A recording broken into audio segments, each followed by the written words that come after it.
The Cushion Saw the Window by Kohler, a story. The Cushion Saw the Window is a fictional story about a nude webcam model named Taff, who becomes afraid of her success, and as she begins to pull away from webcamming, Taff begins to write philosophical essays about how she feels social media betrays society. In the story it reads, "You have to be totally immersed in her Taff's way of thinking to understand her arguments." She views social media sites as apartment buildings for thoughts, and the owners of the social media sites as cyber slumlords who make money by pilfering through the thoughts left in the apartments. The inspiration to write this story came from reading articles about online bullying in the adult entertainment industry and how it possibly led to the suicides of those receiving it. The more articles I stumbled across, a question continually came to my mind. Do those who are cyberbullied feel betrayed by their fans? Even though The Cushion Saw the Window is about a sex worker, I soon learned of celebrities with no involvement in sex work who expressed a feeling of betrayal by fans. The more I discovered, the more the question evolved from a question about betrayal to that of a question regarding entrapment.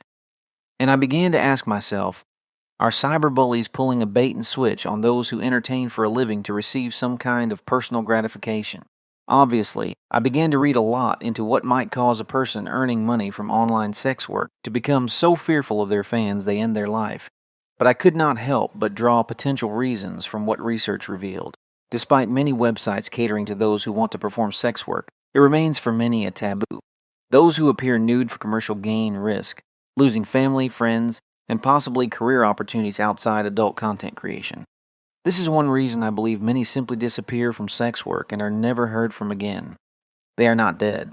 They are in hiding. And I find this sad because I want to imagine society evolved to a point it does not criticize or purposefully humiliate those who at one time performed in adult entertainment. I feel especially sincere about this due to how much persons claim to value in education, because education should, in my opinion, enlighten and improve society to the point people are able to tolerate without castigating.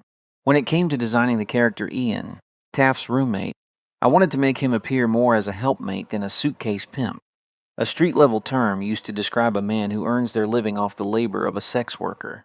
I did this on purpose because I do not believe every situation is the same, nor do all men who have wives or girlfriends working in the sex industry rely on their partner's income.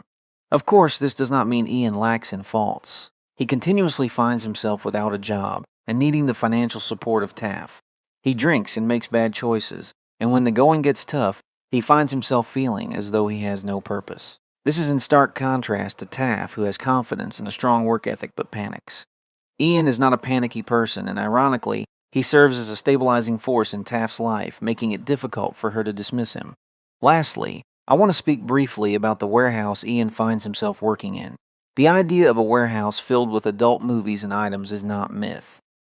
Places like this exist to supply adult content stores with merchandise. Sometimes referred to as one-stops, they earn their money by purchasing bulk quantities of adult content for a discounted price and sell it to stores who need to restock their shelves. Before the internet, one-stops were more common due to the massive amount of physical media adult studios produced.